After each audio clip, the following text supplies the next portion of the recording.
Hello बच्चों, मैं हूं महेश मौर्य और आपका प्यारा सा चैनल है महेश मौर्य क्लासेस। हमने अभी तक आपको इसमें कूलॉम के नियम पे कुछ न्यूमेरिकल करवा रखे हैं जो आपको अच्छे लगे होंगे। अगर उसमें आपको कहीं भी डाउट है, अगर पीछे का लेक्चर आपने नहीं देखा है तो उसे जाकर जरूर देखें, ठीक, अच्छा लगेगा आपको। अब आज का नया टॉपिक है जो हमारा, वो है वैद्युत क्षेत्र का, कि वैद्युत क्षेत्र क्या होता है, इसकी रेखाएं क्या होती हैं, गुण क्या होते हैं, किसी द्विध्रुव की वजह से कितना वैद्युत क्षेत्र में तीव्रता निकलता है, किस पॉइंट पे निकलता है, ये इस चैप्टर में हमें क्लियर करना होता है। अब सबसे पहला पॉइंट उठता है ये कि वैद्युत क्षेत्र क्या होता है, ठीक। तो मान लेते हैं कि हमारे पास एक Q आवेश है, ठीक है, ये हमारा Q आवेश है। हमारे पास कोई भी आवेश होगा, Q हो सकता है, माइनस का हो सकता है, कोई दिक्कत नहीं उससे। अब जब भी हम किसी आवेश के आसपास दूसरा आवेश लाते हैं तो हमें आकर्षण या प्रतिकर्षण का बल दिखने लगता है। महसूस होता है कि जब भी हम किसी आवेश को अन्य आवेश के समीप लाना शुरू करते हैं तो हमें बल लगना शुरू कर देता है, या तो आकर्षण का हो सकता है या तो प्रतिकर्षण का हो सकता है। तो ये जो बल होता है आखिर क्यों होता है, इसका मुख्य कारण फैराडे ने बताया था। उन्होंने ये कहा कि कोई भी आवेश होता है उसके चारों तरफ उसका अपना क्षेत्र होता है, अपना क्षेत्र बना रहता है, जिसमें जैसे ही कोई अन्य आवेश प्रवेश करता है तो उस क्षेत्र जो होता है अपना बल लगाना शुरू कर देता है, ठीक। यानी कि जो कोई आवेश है इसके चारों तरफ इस तरीके से कुछ हमारा जो होगा वो बल होगा, क्षेत्र होगा, जिसमें जैसे ही कोई भी आवेश प्रवेश करना शुरू करता है तो उस पर जो बल होता है लगना शुरू हो जाता है, ठीक। इसका अपना कोई क्षेत्र होता है। अब ये क्षेत्र में जब भी कोई प्लस का चार्ज आना शुरू करता है, प्लस का, तो प्लस और प्लस दोनों एक जैसे सजाती हैं, तो इसकी वजह से प्रतिकर्षण करना शुरू कर देते हैं, ठीक। आप सोचिए कि मान लीजिए आपको कोई क्षेत्र बना हुआ है और उसमें कोई दूसरा आपका अपना धौस जमाएगा तो आपको कैसा लगेगा। उसी तरह से इसमें होता है कि एक आवेश होता है दूसरे से जलनशीलता रखता है तो उसको प्रतिकर्षण करने की कोशिश करता है, अगर सजातीय हो तो। लेकिन जैसे ही कोई माइनस का आवेश आता है तो ये आकर्षण करना शुरू कर देते हैं, ठीक। और विपरीत प्रकृति का हो तो मतलब क्या बनता है यहाँ से कि वैद्युत क्षेत्र किसे कहते हैं। तो वैद्युत क्षेत्र किसी भी आवेश के चारों ओर का वह क्षेत्र, किसी भी आवेश के चारों ओर का वह क्षेत्र जिसमें अन्य आवेश आकर्षण या प्रतिकर्षण का बल अनुभव करे। किसी भी आवेश के चारों ओर का वह क्षेत्र जिसमें अन्य आवेश आकर्षण या प्रतिकर्षण का बल अनुभव करे, उसे हम वैद्युत क्षेत्र कहते हैं, ठीक। इसे सबसे पहले हमें बताया था फैराडे ने, ठीक। फैराडे एक वैज्ञानिक हैं जिन्होंने ये बताया था, वैद्युत क्षेत्र को क्लियर किया था कि ऐसा क्यों होता है। तो इन्होंने कहा था कि कोई भी आवेश है उसके चारों तरफ क्षेत्र होगा और उसमें कोई अन्य आवेश जाता है तो प्रतिकर्षण आकर्षण का बल लगता है, तो ये क्षेत्र की वजह से होता है, ठीक। तो वैद्युत क्षेत्र की डेफिनेशन ये निकली। फिर बाद में आया, ठीक है, कि कोई भी वैद्युत क्षेत्र होता है किस तरीके से कितना अपना क्षेत्र निकालेगा, इसे हम डिफाइन कैसे करेंगे। तो इसके लिए एक निकाला गया है फॉर्मूला कि वैद्युत क्षेत्र की तीव्रता का, ठीक, वैद्युत क्षेत्र की तीव्रता ये निकाला गया। और वैद्युत क्षेत्र की तीव्रता, ठीक, इसको दर्शाते हैं हम ई से। किसे दर्शाते हैं? ई से। तो इसको परीक्षण करने के लिए प्रयोग में एक Q आवेश ले लिया गया जो कि किसी भी तरीके प्लस का भी हो सकता है, माइनस का भी हो सकता है। इसके चारों तरफ इसका अपना क्षेत्र, ये माना गया कि इसका चारों तरफ अपना कोई क्षेत्र है इसका। अब जब इसके चारों तरफ अपना कोई क्षेत्र है और इसमें जैसे ही कोई Q नोट आवेश लाया गया, कोई भी आवेश लाया गया, तो ये देखा गया कि जैसे ही हम किसी परीक्षण आवेश को लाते हैं, परीक्षण आवेश क्या होता है मैं आपको क्लियर कर दूंगा कि जैसे परीक्षण आवेश लगे तो परीक्षण आवेश को बाहर की ओर धकेलना शुरू कर दिया, ठीक। तो ये इससे ये तो क्लियर हो गया कि जो प्लस आवेश है ये परीक्षण आवेश जो कि थोड़ा सा धनावेश था उसको बाहर की ओर धकेलता है। तो बाहर की ओर धकेलने पर जो प्लस का क्षेत्र माना गया वो बाहर की ओर फैलता हुआ मान लिया गया, ठीक। इसी तरीके से माइनस आवेश के चारों तरफ इसका अपना कोई क्षेत्र होता है माइनस की तरफ, और जब माइनस पर ये एक्सपेरिमेंट किया गया तो ये मिला बाहर क्यों निकल रहा है, अंदर आना चाहिए। तो जब ये देखा गया तो ये Q नोट को अपनी तरफ आकर्षित करने लगा, ठीक, अपनी तरफ खींचने लगा इसे। तो ये कहा गया कि जो धनावेश का क्षेत्र होता है वो बाहर की ओर होता है और जो ऋणावेश का क्षेत्र होता है वो अंदर की ओर होता है। क्यों?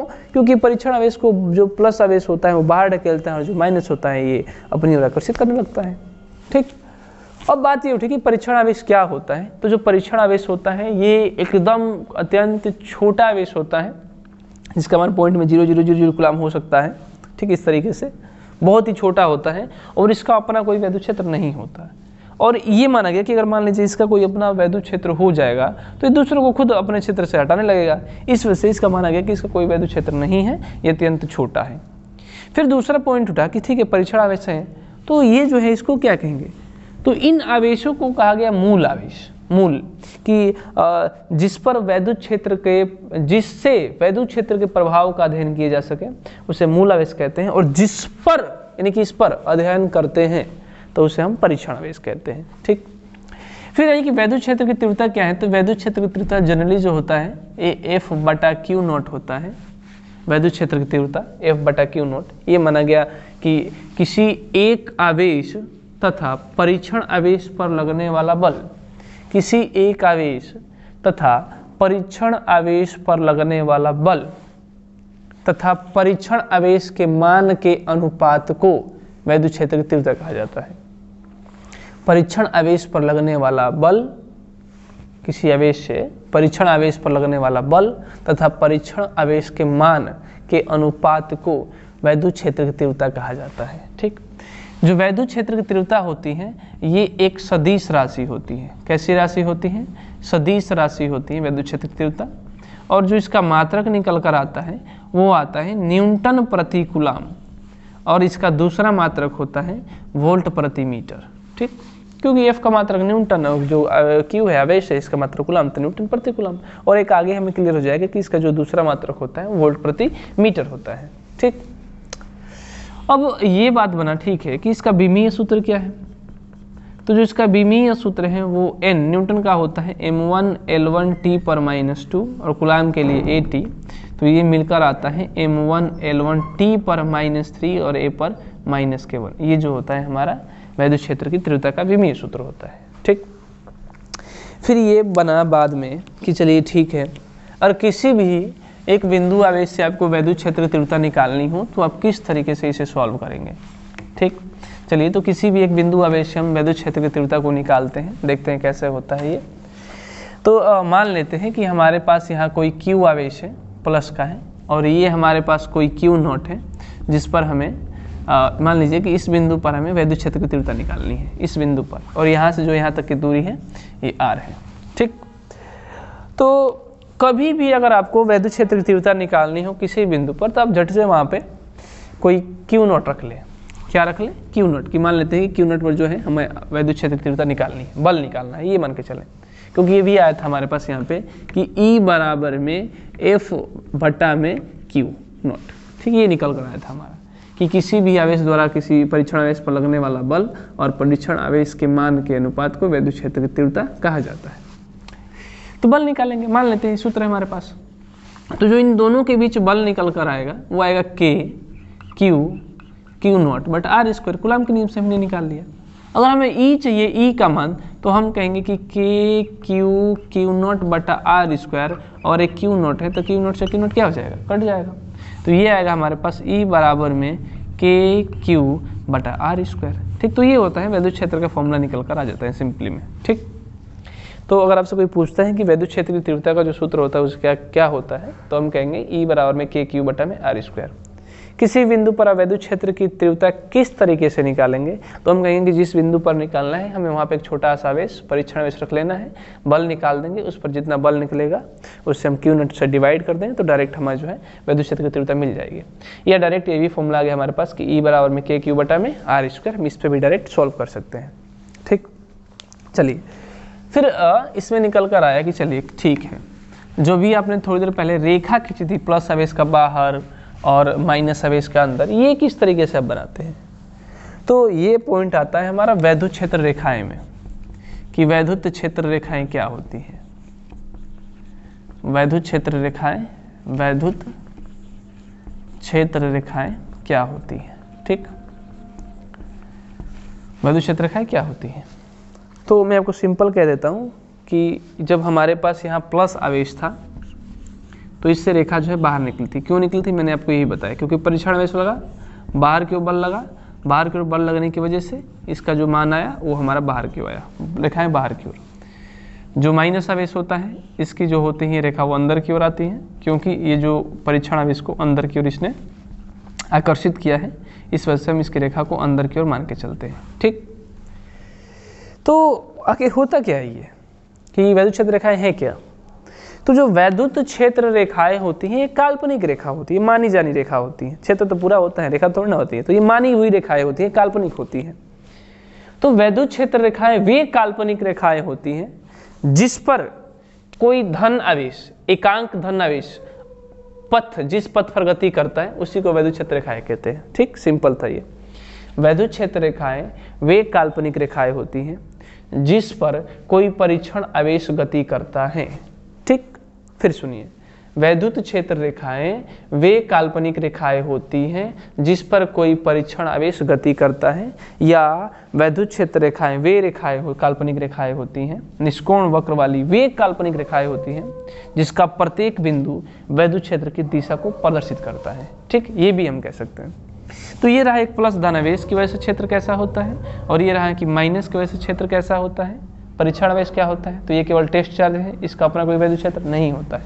ठीक, फिर हुआ कि चलिए ठीक है, ये हमने प्लस और एक माइनस की वजह से बना लिया, लेकिन जब एक निकाय ही हो जिसमें एक प्लस चार्ज इस तरीके से और दूसरा माइनस चार्ज इस तरीके से हो, तो जो इनका वैद्युत क्षेत्र होता है वो किधर होगा, किस तरफ से होगा, आपको ये क्लियर करना है।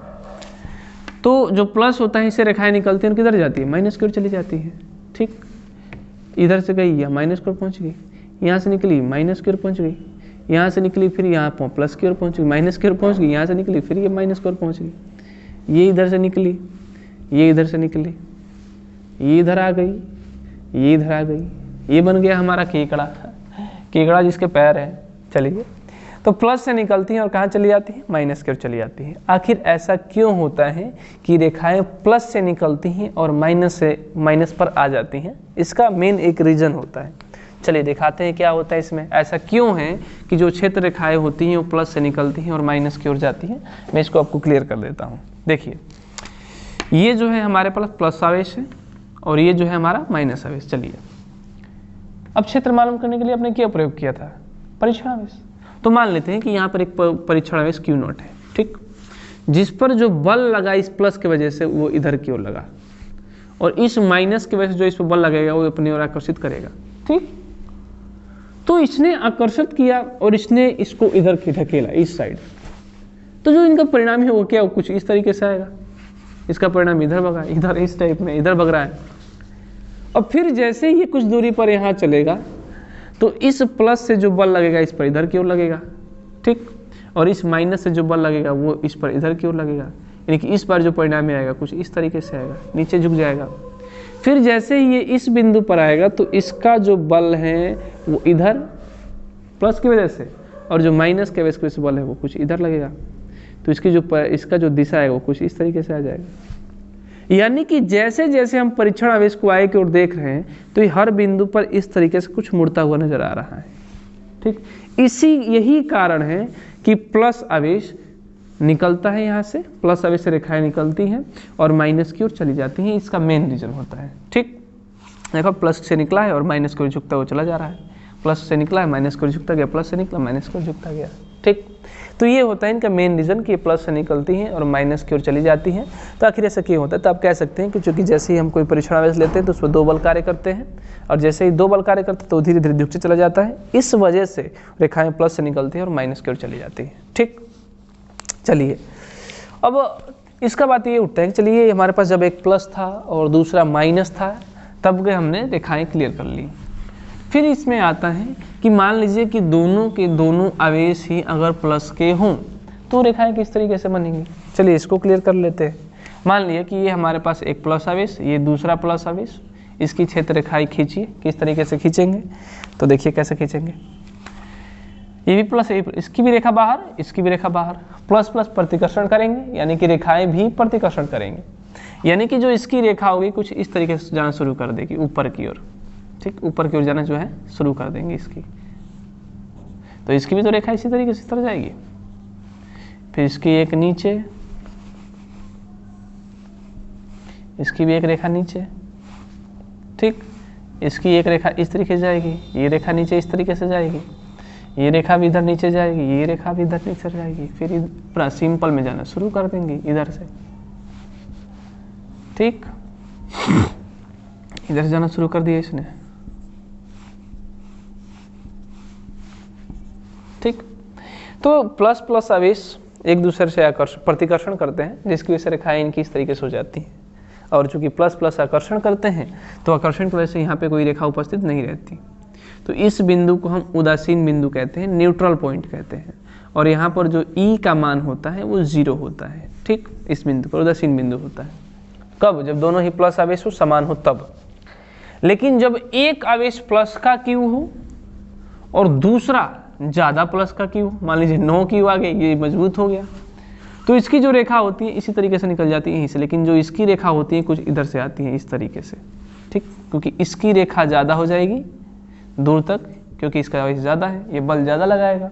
तो बल ज़्यादा लगाने की वजह से जो इसका क्षेत्र होता है वो ज़्यादा बन जाता है, और जो इसका क्षेत्र होता है ये कम बन जाता है, ठीक। इसमें भी इस तरीके से जाएंगी रेखा।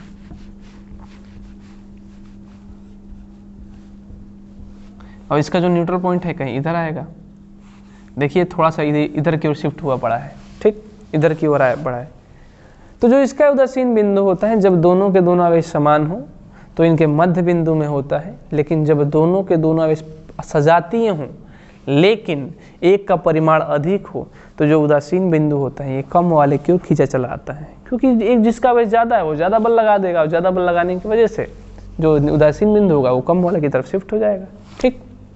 तो ये कारण होता है इनका प्लस और माइनस का क्षेत्र रेखा किस तरीके से होती है, ये किस तरीके से बनाते हैं अपनी क्षेत्र रेखाएं, मैंने आपको क्लियर कर दी। फिर ये बात आता है कि चलिए ठीक है, कोई दिक्कत नहीं, अगर वैद्युत क्षेत्र रेखाएं हैं तो इनका कुछ ना कुछ गुण होता होगा, कि किस तरीके से गुण होता है, क्या गुण नहीं होता है। तो इनका सबसे पहला गुण ये होता है कि ये प्लस से निकलती हैं और माइनस पर समाप्त हो जाती हैं। ये प्लस से निकलती हैं, पहला पॉइंट होता है ये, प्लस से निकलती हैं और माइनस पर समाप्त हो जाती हैं।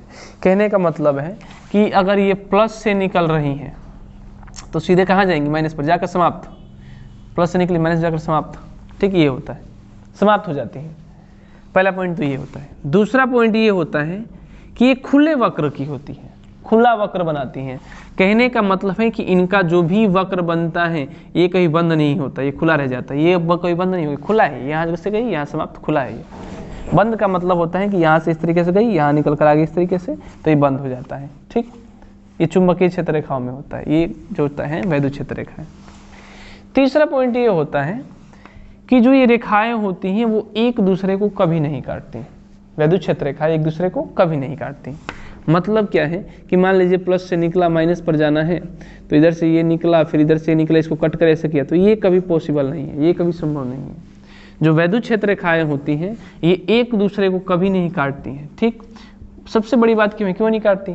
क्योंकि अगर जिस पॉइंट पे काट दें इसका मतलब क्या होगा कि यहाँ पर दो क्षेत्र रेखाएं खींची जा सकती हैं, जो कि कभी संभव नहीं है।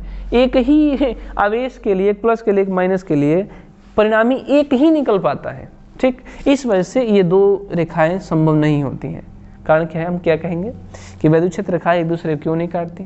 तो वैद्युत क्षेत्र रेखाएं एक दूसरे को नहीं काटती क्योंकि अगर ये काटेंगी, एक दूसरे को काटेंगी, तो इसका अर्थ ये होगा कि कटान बिंदु पर दो स्पर्श रेखाएं खींची जा सकती हैं, दो वैद्युत क्षेत्र की स्पर्श रेखाएं खींची जा सकती हैं, जो कि कभी संभव नहीं है, क्योंकि एक ही बिंदु पर दो परिणामी संभव ही नहीं हो सकते, एक बिंदु का एक ही परिणामी होगा, ठीक। ये कारण होता है। फिर आगे आता है कि जहाँ पर रेखाएं पास पास होती हैं, जैसे पास पास कहने का मतलब है कि यहाँ पास हो जाता है इस तरीके से, ये पास पास है यहाँ पे, और जैसे जैसे जाएंगे दूर होती चली जाएंगी। तो जहाँ पर रेखाएं पास होती हैं इनकी प्रबलता अधिक होती है, और जहाँ पर रेखाएं दूर दूर होती हैं, यहाँ पर दूर दूर हैं, तो इनकी प्रबलता जो होती है कम हो जाती है, ठीक। अगला पॉइंट ये आता है कि ये जिस भी निकाय से निकलती हैं उस पर हमेशा लंबवत होती हैं। लंबवत कहने का मतलब है कि मान लीजिए कि हमारा कोई निकाय है, अगर इससे रेखा निकल रही है वैद्युत क्षेत्र रेखा है, तो इस पर हमेशा 90 डिग्री का कोण बनेंगी। ये जो रेखा होगा ये हमेशा 90 डिग्री कोण बनाती है, ठीक। इस तरीके से यहाँ से निकलेंगी तो भी 90 डिग्री कोण बनाएंगी, कहीं से भी इसमें निकलती हैं तो 90 डिग्री कोण बनाती हैं हमेशा। अगला पॉइंट ये होता है कि जो वैद्युत क्षेत्र रेखाएं होती हैं ये परावैद्युत माध्यम को पार कर लेती हैं। जैसे आपने कहीं बचपन में किया होगा कि एक कॉपी के पीछे एक चुंबक रख लिया, दूसरे इसके पीछे रख लिया, एक को उठा दें दूसरा भी उठता है, तो जो चुंबकीय क्षेत्र रेखाएं होती है कॉपी को पार कर जाती हैं, इस वजह से वो उठते हैं। उसी तरीके से इसमें भी होता है कि जो रेखाएं होती हैं ये परावैद्युत माध्यम से प्रवाहित हो सकती हैं, ठीक, प्रवाहित हो जाती हैं। जैसे कागज़ हुआ, प्लास्टिक हुआ, इन सबसे धीरे धीरे प्रवाहित हो जाती हैं और इसी को परावैद्युत माध्यम भी कहते हैं, ठीक। तो आज मैंने वो क्लियर किया कि वैद्युत क्षेत्र क्या है, वैद्युत क्षेत्र की तीव्रता क्या है, वैद्युत क्षेत्र रेखाएं क्या होती हैं, इनके गुण क्या होते हैं।